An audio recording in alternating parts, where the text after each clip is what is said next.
The 10,046th meeting of the Security Council is called to order.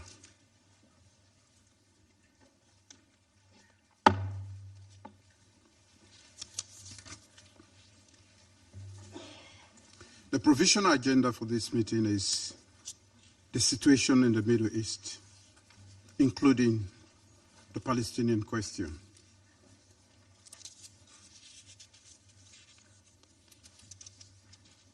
The agenda is adopted.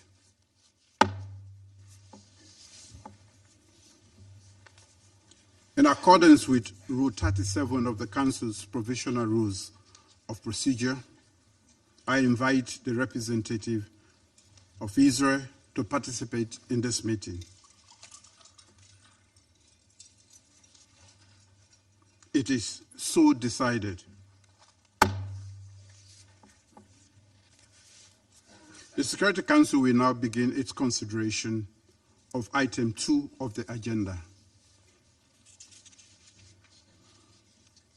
Members of the Council have before them document S 2025/748, the text of a draft resolution submitted by the United States of America. The Council is ready to proceed to the vote of the draft resolution before it.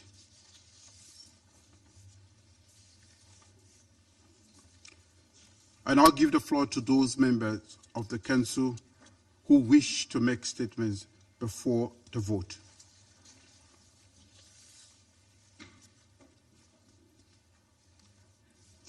I give the floor to the representative of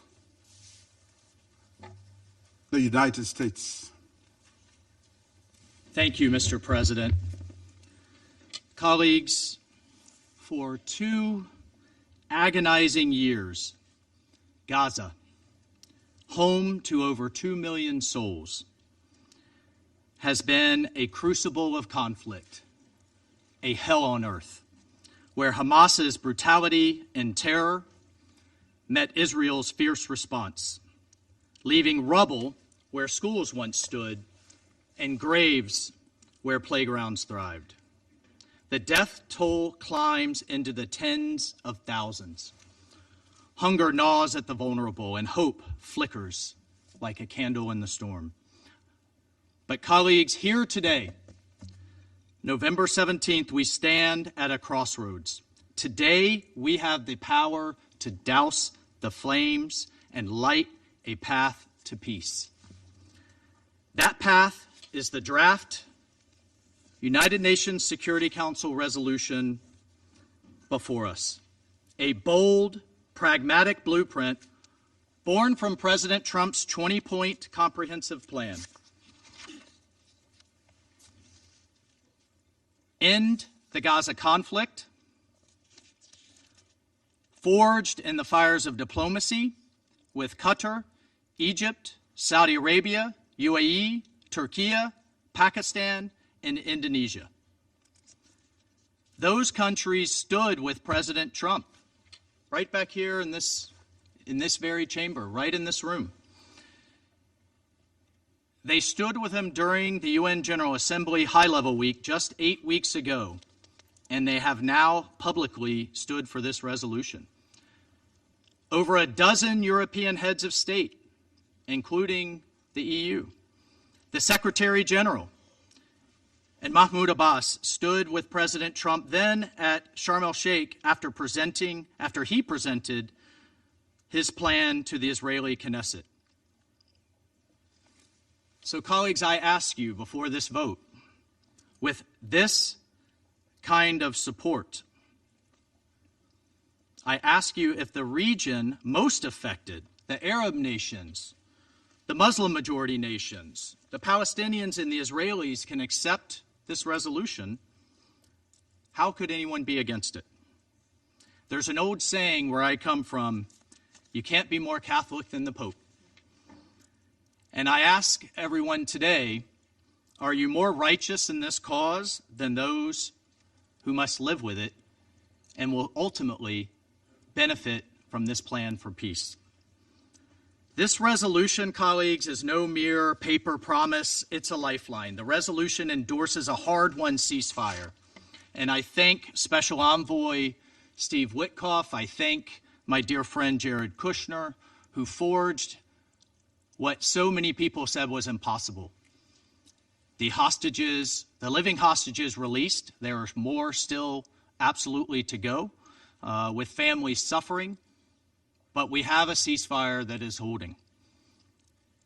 Their plan has already silenced the guns and freed 45 hostages in this fragile, fragile first step. And let me be clear, the United States remains committed to ensuring that the remains of the last 3 hostages held by Hamas must come home.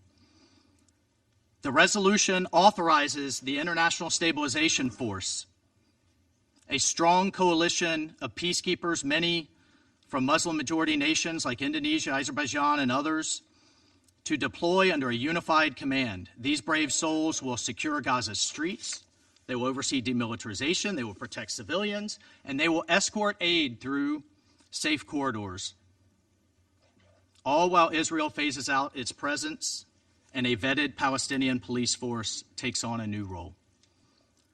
At the heart of this plan, colleagues, lies the Board of Peace, a transitional administration with an international coordinating reconstruction financing from a dedicated trust fund backed by the World Bank itself to rebuild shattered lives, homes, hospitals, schools. That's what we will see with this plan and this resolution, not talking points, but actual deliverables. And crucially, per the carefully negotiated language in the 20-point plan, this resolution charts a possible pathway for Palestinian self-determination after the Palestinian Authority has completed the necessary reforms, where rockets will give way to olive branches and there is a chance to agree on a political horizon. It dismantles Hamas's grip. It ensures Gaza rises free from terror's shadow, prosperous and secure. Now, colleagues, we hear critics whispering of challenges. Russia has had a counterdraft. We hear concerns over mandates, but colleagues, hesitation here is the true enemy. We've seen ceasefires crumble before. We cannot repeat the definition of insanity here by doing the same thing that was done before, and by returning to the same frameworks and same talking points that will doom us to repeat this horror all over again. Delaying will cost lives, and every day without this force, aid trucks lie idle, children starve, and the extremists regroup to try to maintain control. So, colleagues, voting yes today isn't just endorsing a plan, it's affirming our shared humanity. It's telling Gaza's and Israel's mothers that the world has not forgotten them. Adopting this resolution today will prove the United Nations can still be a beacon and not just a bystander. Colleagues, the eyes of history and of humanity are upon us right here, right now. A vote against this resolution is a vote to return to war. Time is not on the side of peace. This is not the time for endless debate and lawyering. The clock is ticking like a time bomb. So let us vote for this resolution, not as a compromise, but as a covenant for the children of Gaza and for peace that endures and for a Middle East reborn. Mr. President, I thank you. I thank the representative of the United States for the statement. I shall put the draft resolution to the vote now.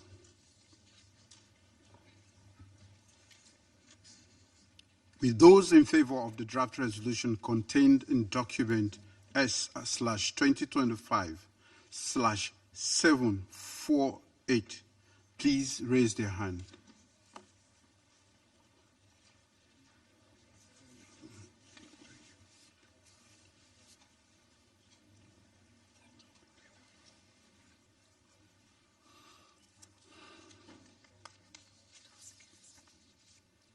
Those against?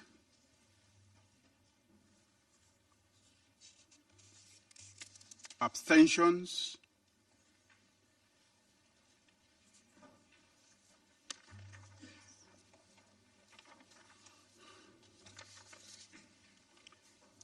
The result of the voting is as follows: 13 votes in favor, 0 votes against, 2 abstentions.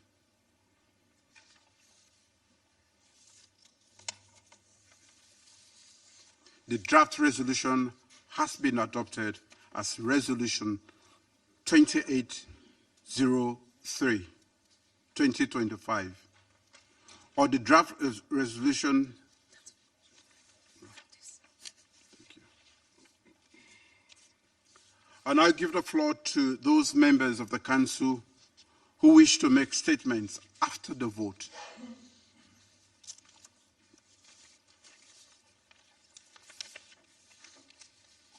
I give the floor to the representative of the United States. Thank you, Mr. President, and thank you to the Council members for this historic and constructive resolution.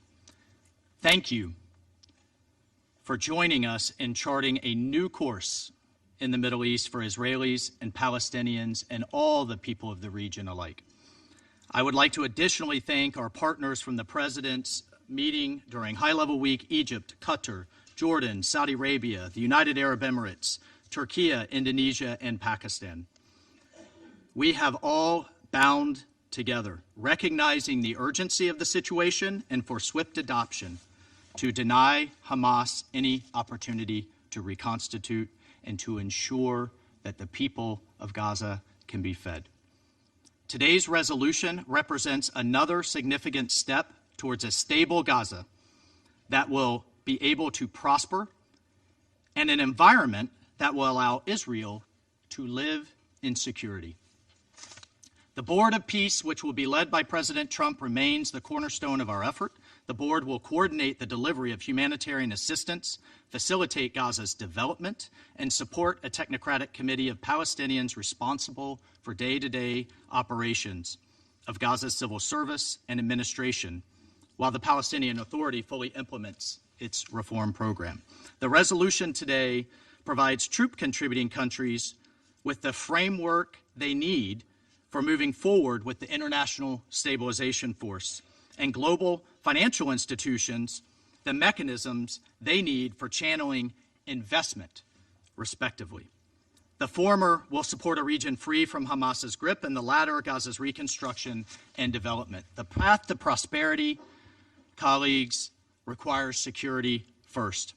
Security is the oxygen that governance, that development needs to live and to thrive.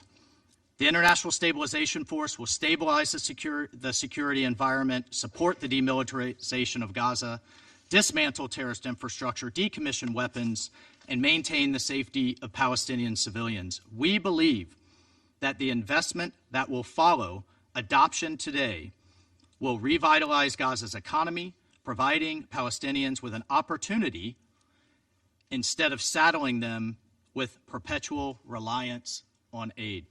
We look forward to working alongside the World Bank to that end as it supports Gaza's long-term redevelopment, even as we address the immediate and dire humanitarian needs. President Trump's historic 20-point plan marked the beginning of what will be a strong, stable, and prosperous region, united in rejecting the path of violence, hatred, and terror. Colleagues, and I say this to the world, this resolution today is just the beginning. An adoption of resolution today demonstrates the overwhelming support for the President's vision for a stable Gaza where Palestinians determine their own destiny, free from terrorist rule and violence. And under President Trump's bold leadership, the United States will continue to deliver results alongside our many partners. We will seize the opportunity today to end decades of bloodshed and make lasting peace a reality, and we will work tirelessly with our partners, as we have over the last several months, to advance this vision for a more stable and prosperous Middle East. I thank you, Mr. President. I thank the representative of the United States for the statement. I now give the floor to the representative of Algeria. Thank you, Mr. President. At the outset, allow me to express our appreciation to the United States for presenting this draft resolution we just adopted, aimed at implementing the comprehensive plan endorsed by all parties.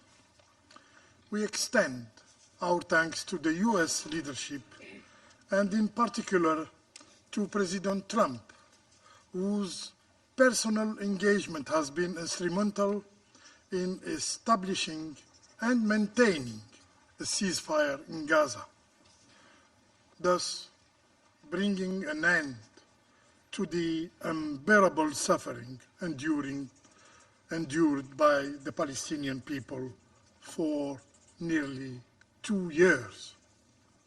We acknowledged the efforts undertaken by President Trump in advancing peace worldwide, but we underline that genuine peace in the Middle East cannot be achieved without justice. Justice for the Palestinian people who have waited for decades for the establishment of their independent state. Mr. President, Algeria has engaged in the negotiations of this resolution on behalf of the Arab group and in close consultation, close coordination with the Palestinian representatives. We submitted what we considered essential amendments to ensure balance and integrity in the text.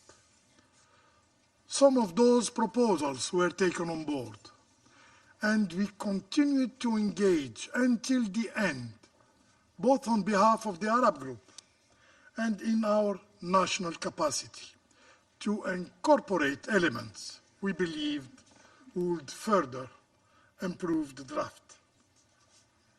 It is worthy to recall that this text has received the support of broadly Arab and Muslim countries, whom in full responsibility have publicly endorsed the draft in its final version and called for its adoption. It is also worthy to recall that the Palestinian Authority at the highest level has openly welcomed the initiative and echoed the appeal to support the text. If Algeria has made it a solemn duty to stand consistently with Palestine, we have also pledged never to overstep this role, and above all, without engaging in any form of overstatement or one-upmanship, but rather to fully respect the choices and the decisions of the Palestinian people themselves and their representatives. Mr. President, in light of these elements, Algeria has finally decided to vote in favor of this text, a text that we support its core objective, namely the maintenance of the ceasefire and the creation of conditions enabling the Palestinian people to exercise their inalienable rights to self-determination and statehood. Allow me, Mr. President, to underline the following points. First, this resolution is one more piece in the broader mosaic that forms the United Nations doctrine on resolving the Israeli-Palestinian conflict. Previous resolutions remain fully valid and constitute the essential foundation of any future effort. Second, this resolution must be read in its entirety. Its annex is an integral part of it, and all parties must comply with it. It clearly affirms no annexation, no occupation, no forced displacement. Third, humanitarian aid must enter and be distributed throughout Gaza through the UN agencies and other humanitarian actors without interference. Without interference, Israel can no longer impose restrictions that have contributed to the starvation of the Palestinian population in Gaza. Fourth, Gaza will be administered under a transitional arrangement by a technocratic Palestinian committee pending the return of the Palestinian Authority to assume its full responsibilities in the Strip as outlined in the comprehensive plan. Fifth, the establishment of an international stabilisation force is a major development. We believe it will, as mandated, first and foremost, provide protection to Palestinian civilians and enable the complete withdrawal of Israeli occupying forces from Gaza. Six, today, Gaza lies in ruins, and its population bears the deep scars inflicted by a devastating war machine. The time has come.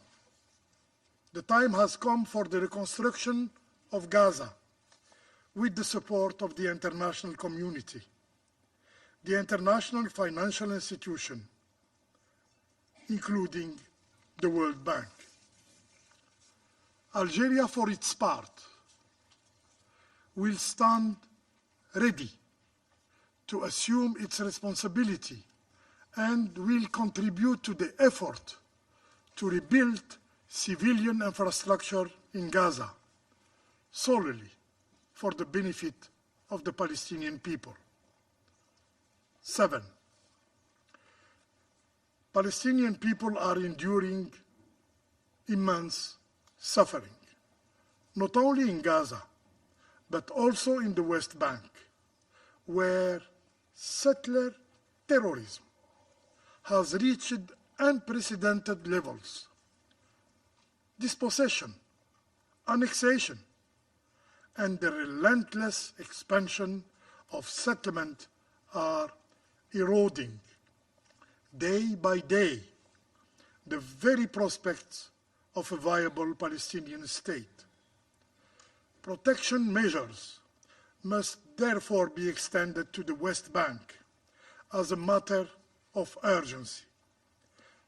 Accountability is equally indispensable. Security Council Resolution 2334 must be fully and faithfully implemented. 8, we hope that the implementation of this peace plan will open a genuine horizon for the Palestinian people to realize their inalienable right to self-determination and to statehood, one that brings together the Palestinian people of Gaza and of the West Bank, and finally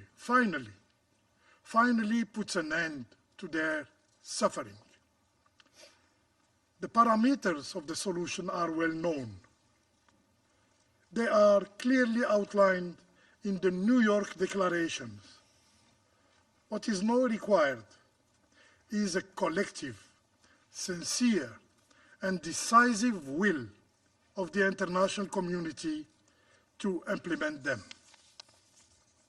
Mr. President, 2 days ago, the international community commemorated the 37th anniversary of the proclamation of the State of Palestine.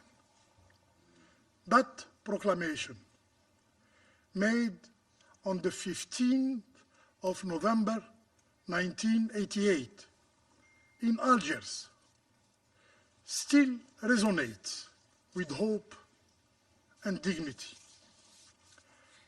Allow me to recall the words of late Yasser Arafat in the Palestinian Declaration of Independence. And I quote,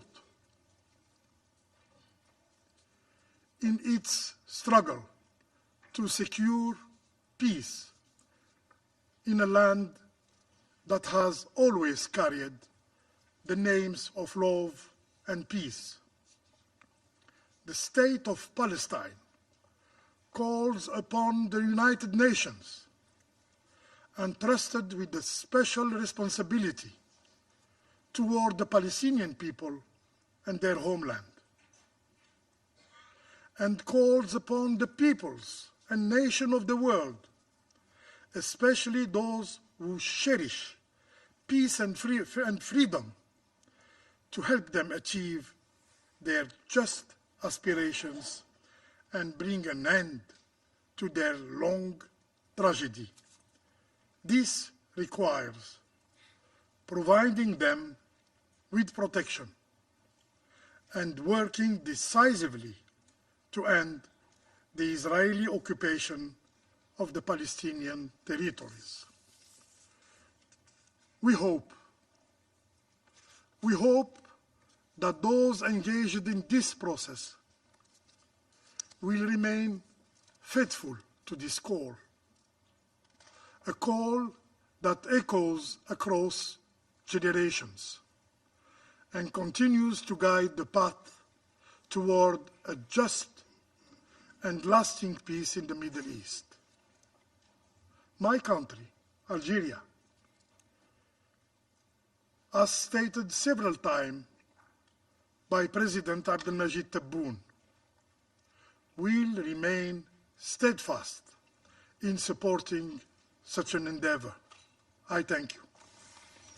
I thank the representative of Algeria for the statement, and I give the floor to the representative of United Kingdom. Thank you, President. The United Kingdom voted in favour of this resolution as a critical staging post in the implementation of the peace plan for Palestinians, Israelis and the region, turning the page on 2 devastating years of conflict towards a lasting peace. Last month, the international community came together in Sharm el-Sheikh to deliver a strong message of support for President Trump's 20-point plan, as well as the diplomatic efforts of Qatar, Turkey and Egypt. This resolution takes that plan forward and has the support of Arab and Islamic countries, which has been welcomed by the Palestinian Authority. We thank President Trump for his leadership and the US for bringing this resolution forward. It is right that we build on this momentum so an international stabilisation force can be deployed quickly to support the ceasefire and to avoid a vacuum being left which Hamas can exploit. We must also substantially step up our work to support the UN humanitarian effort. That requires opening all crossings and ensuring that aid agencies and international NGOs can operate without obstruction. We must help those in desperate need where they are, throughout Gaza. Humanitarian relief and reconstruction must take place across all parts of the Gaza Strip and in a manner that prevents further displacement. We repeat our call for the urgent return of the remaining deceased hostages. President, the transitional arrangements that we embark on today must be implemented in accordance with international law and respecting Palestinian sovereignty and self-determination. This should strengthen the unity of Gaza and the West Bank and empower Palestinian institutions to enable a reformed Palestinian Authority to resume governance in Gaza. We also look forward to the urgent formation of a Palestinian Committee alongside the Board of Peace as part of the transitional arrangements. The UK remains deeply concerned that deteriorating economic conditions in the West Bank, alongside increasing settler violence, could undermine progress in Gaza. President, the UK will continue to work with the US and all our partners to implement this resolution and to map a credible pathway to a just and lasting peace for Israelis and Palestinians alike, based on a two-state solution. I thank you. I thank the representative of United Kingdom for the statement, and I'll give the floor to the representative of Guyana. Mr. President, at the outset, Guyana recognizes and commends the efforts of Egypt, Qatar, Turkey, and the United States in brokering the ceasefire and hostage release deal between Israel and Hamas, following 2 years of a devastating war in Gaza, which claimed the lives of close to 70,000 persons and injured many more. That war was also a severe test for the entire region, with violence extending to several countries. Preserving the ceasefire deal is therefore critical for Palestinians, for Israelis, and for the stability of the entire region. Guyana therefore implores all parties to scrupulously abide by the commitments made and to refrain from all actions that undermine those commitments. Mr. President, Guyana voted for the resolution just considered, as beyond preserving the ceasefire, building on the ceasefire deal is also critical. Guyana acknowledges that the comprehensive plan to end the Gaza conflict seeks to go beyond the cessation of hostilities and to chart a clear path for the recovery and reconstruction of Gaza. In this regard, Guyana stresses that efforts to this end must be rooted in the two-state solution, which must remain the centerpiece of all peace efforts in Palestine. The continuing occupation of the Palestinian territory is a violation of international law, bolstered by the advisory opinion of the International Court of Justice of July 2024, which confirmed this and said that the occupation must be brought to an end. The Security Council, therefore, must ensure the tenets of international law are upheld. Mr. President, throughout the negotiation of the text, clarity regarding the role of the Palestinian Authority in the recovery and reconstruction of Gaza was important to my delegation.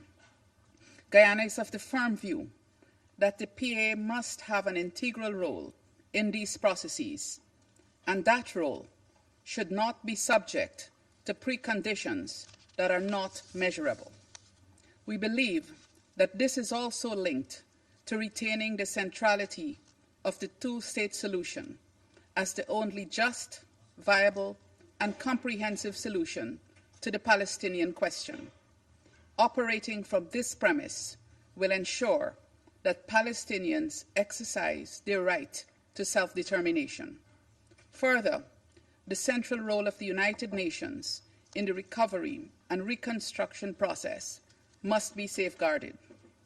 Mr. President, Guyana anticipates that with the adoption of this resolution, the implementation phase will prioritize identifying and building on the synergies between the comprehensive plan and other relevant frameworks, including the Arab Plan for the Early Recovery, Reconstruction and Development of Gaza, the New York Declaration, and all relevant UN resolutions on the question of Palestine. We urge that the interest of the Palestinian people remain paramount. I thank you. I thank the representative of Guyana for the statement. I now give the floor to the representative of Pakistan. Mr. President, we thank the United States for tabling this resolution that welcomes and endorses President Trump's comprehensive plan to end the Gaza conflict and lays the groundwork for its implementation. Pakistan has voted in favor of this resolution with the primary objective in the immediate term to stop the bloodshed, to save the lives of innocent Palestinians, including women and children, to maintain the ceasefire, to ensure much-needed large-scale humanitarian relief, and to secure the full withdrawal of Israeli forces from Gaza. President, the question of Palestine is at the core of the Arab-Israeli conflict.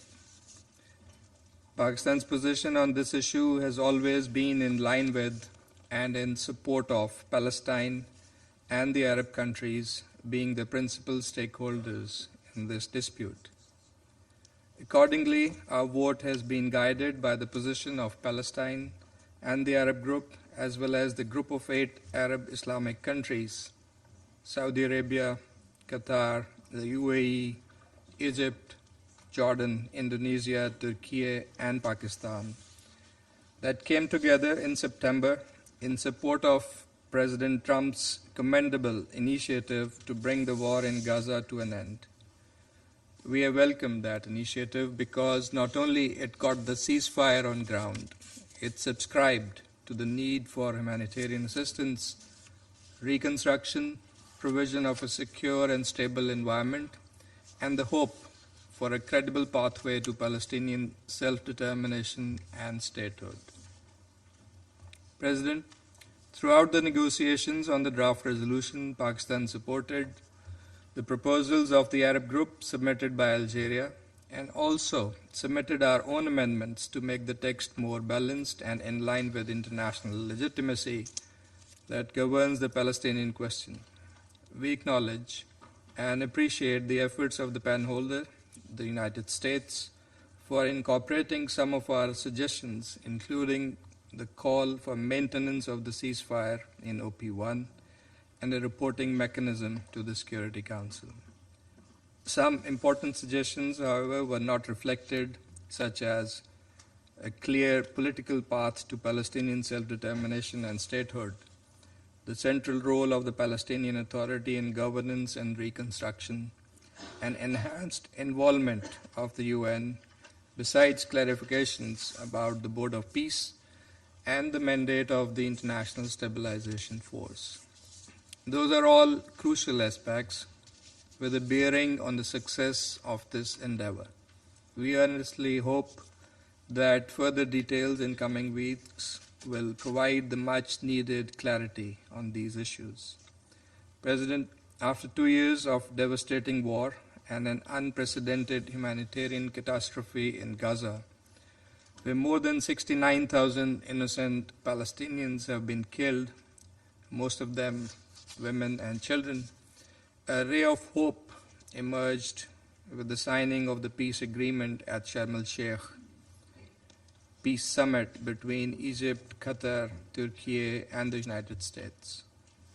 Pakistan, as a part of the group of 8 Arab Islamic countries, welcomed the efforts by President Trump and his proposal to end the war, rebuild Gaza, prevent displacement of Palestinian people, advance comprehensive peace, and halt the annexation of the West Bank. We engaged with sincerity and constructively to help alleviate the suffering of the Palestinian people and support a viable path to peace, stability, and realization of their inalienable right to self-determination and statehood. Pakistan's consistent policy and every action pursuant to it is for a just and lasting resolution of the Palestinian question based on international legitimacy, Palestinian self-determination, and the establishment of a sovereign, independent, and contiguous state of Palestine based on pre-1967 borders with Al-Quds Al-Sharif as its capital. That must be the ultimate objective and the culmination of any peace process or initiative on the Middle East. Our position is firmly grounded in international law and relevant UN resolutions. Pakistan reaffirms its full support and solidarity with the Palestinian people and will continue to stand with them at every stage. We hope that the momentum generated by the ongoing peace efforts will help achieve these objectives, and we call on the international community to uphold its obligations in this regard. President, allow me to underline our position on some key elements related to today's resolution. First, the existing Security Council resolutions on the question of Palestine remain fully valid. This resolution shall not alter or diminish them. Second, the right to self-determination is inherent and unconditional. This right is enshrined in the UN Charter, applies equally to the Palestinian people, and cannot be subjected to any conditions. Third, as the resolution and the peace plan envisage, the Board of Peace is a transitional oversight mechanism. The mandate granted to the BOP by this Council is temporary and expires in 2027 unless renewed. Importantly, the executive and administrative authority in Gaza must remain with the Palestinians through a Palestinian committee. Fourth, we reiterate that the role of the Palestinian Authority is absolutely central and critical in this process. A legitimate Palestinian representation is essential for credible governance and genuine Palestinian ownership. Peace cannot be achieved in bypassing the Palestinians. There must be an end to policies that undermine and weaken the Palestinian Authority. Fifth, the establishment of the temporary international stabilization force could truly be stabilizing if guided by a clear peacekeeping mandate consistent with UN norms. Disarmament should take place through an agreed political process negotiated under a unified Palestinian national authority. It is also important that the ceasefire be fully respected by all sides. Unilateral violations of the ceasefire will threaten and thwart the entire process and must not be tolerated. Protection of the people of Gaza will be a key priority in the ISF mandate. Sixth, the reporting envisaged in the resolution constitutes a vital mechanism. It must be comprehensive and cover all aspects of implementation of the plan, including on the ISF mandate and activities. Seventh, Israeli troops must withdraw from Gaza, which is an essential requirement for restoring Palestinian sovereignty and securing durable peace. ISF mandate will only be effective once there is complete Israeli withdrawal. Eighth, there must be no annexation and no forced displacement under any circumstances. The territorial contiguity of the West Bank and Gaza is indispensable for a viable, sovereign, and independent state of Palestine. Finally, we believe that in order to break the cycle of violence, it is absolutely necessary to end the occupation and to have a political horizon, open the pathway to the Palestinian state through a credible, time-bound political process firmly anchored in the relevant UN resolutions. Durable peace and stability in the region will come only with the establishment of the Palestinian state as part of the two-state solution. President, looking ahead, the central roles of the United Nations, the Palestinian Authority, and the Palestinian people are vital in ensuring legitimate governance, reconstruction, and institution building in Gaza. The international community must stand with them steadfastly and firmly. At this solemn moment in history, Pakistan stands shoulder to shoulder with the people of Palestine. Their suffering is our anguish. Their resilience is our pride. Their aspiration, our cause. The people of Gaza have endured what no human being should ever face, yet they have proudly and boldly upheld their dignity, identity, and hope. Their courage obliges us to act with moral clarity and sustained political commitment.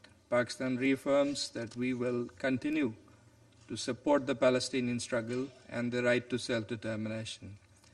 And until its realization, our solidarity will remain unwavering and our voice unshakable. I thank you. I thank the representative of Pakistan for the statement, and I'll give the floor to the representative of the Republic of Korea. Thank you, Mr. President. Today, the Republic of Korea voted in favor of the draft resolution tabled by the United States. The Security Council has taken a significant step toward ending the Gaza conflict and supporting a just, lasting peace in the Middle East. The Republic of Korea appreciates the leadership and constructive efforts of the United States in achieving this important progress. With an official statement last month, the Republic of Korea warmly welcomed the ceasefire in Gaza through the comprehensive plan. Now, having taken a further step to consolidate and materialize this plan, we commend the tremendous efforts by the mediators, among others, United States, Egypt, Qatar, Turkey, to end this war. Without such devotion, the suffering in Gaza and the region would have been even more intensified and protracted. We hope that today's adoption of this resolution and endorsement of the comprehensive plan will pave the way toward a better future for the Gaza and the entire Middle East. At the same time, we underscore the need for the plan to continue evolving in a manner that delivers tangible, sustainable, and irreversible progress. Mr. President, the resolution adopted today includes important elements.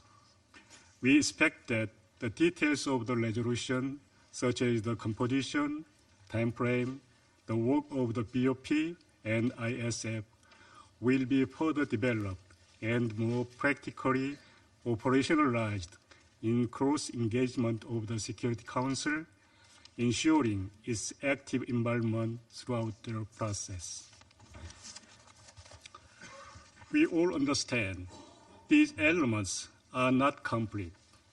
None of them can be easily accomplished, and there will be many challenges ahead. Thus, today's adoption is not the end, but it marks a new beginning of our collective efforts to lay down the foundation for just, comprehensive, and lasting peace in the Middle East. The international community, including the Security Council, should stay engaged in supporting a pathway that can transform this hard-won opportunity into meaningful reality on the ground, again, with the Council's constructive engagement, including regular reporting to it. We also urge the parties to the conflict to strictly abide by the agreement and its spirit under this resolution. Mr. President, it must be duly noted that the Security Council has consistently championed the two-state solution as the sole viable path toward lasting peace in the region. My delegation believes that all efforts should ultimately serve the realization of the aspiration of Palestinians in both Gaza and West Bank, unified under the Palestinian Authority, as well as stability in the Middle East. The Republic of Korea, here and today, with honor, recommits to its constructive engagement to this end. We sincerely hope that, based on this adoption, genuine peace, dignity, prosperity can eventually be realized for all. I thank you. I thank the representative of the Republic of Korea for the statement, and I'll give the floor to the representative of Slovenia. Thank you, Mr. President. Slovenia voted for this resolution because it is the best way to secure that the current ceasefire leads to a permanent peace.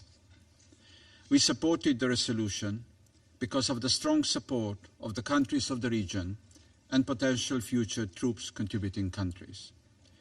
They are assuming the largest responsibility for the future of Palestine and Palestinians, and we listened to their appeal.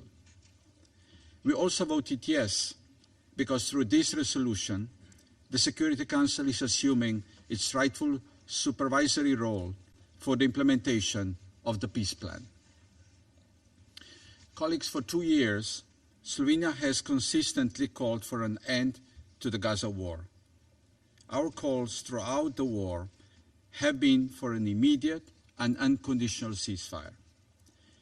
2 years is not immediate, and clearly it's conditional. Mr. President, we thank the United States for presenting this resolution and for the consultative process they steered, with a strong participation by the countries in the region. Their voices and the voice of the Palestine played an important role in guiding today's decision of the Council. Colleagues, Slovenia approached its work on the Council with a heavy sense of responsibility. Throughout our term, we consistently called for a strong role of the Council. Many times we mentioned historical responsibilities, and this resolution surely falls under this category. In this vein, Slovenia remains convinced that clear terms of reference for the work of the Board of Peace, along with its composition, should be transmitted to the Council when available. While this resolution provides a framework, we understand many details will be agreed upon on the ground and through a consultative process. We underline the need for inclusivity, transparency, and good faith. We underline the inalienable right of the Palestinian people to self-determination and the principle of territorial integrity affirmed by the Council. This translates into the Gaza Strip being unified with the West Bank, including East Jerusalem, under the Palestinian Authority. Slovenia believes that Palestinian Authority must assume full responsibilities in the Gaza Strip and calls on transitional arrangement to support this goal in a timely manner. We further believe that details for International Stabilisation Force deployment and operation should be hammered out in close consultative process with potential troop contributing countries. We also believe the Council should be regularly briefed on the work of the Board of Peace and the International Stabilisation Force, in addition to the mandated written reports. Mr. President, our calls in this war have first and foremost been calls for protection of civilians. We continue calling for lifting of all restrictions on humanitarian aid and humanitarian operations, including NGO registration and limitations to the work of UNRWA, obligations confirmed by the International Court of Justice. And finally, Slovenia reaffirms its unwavering support to the two-state solution, Israel and Palestine living side by side in peace and security. We therefore call on building the momentum and pursuing a tangible political process on the basis of the New York Declaration. I thank you. I thank the representative of Slovenia for the statement.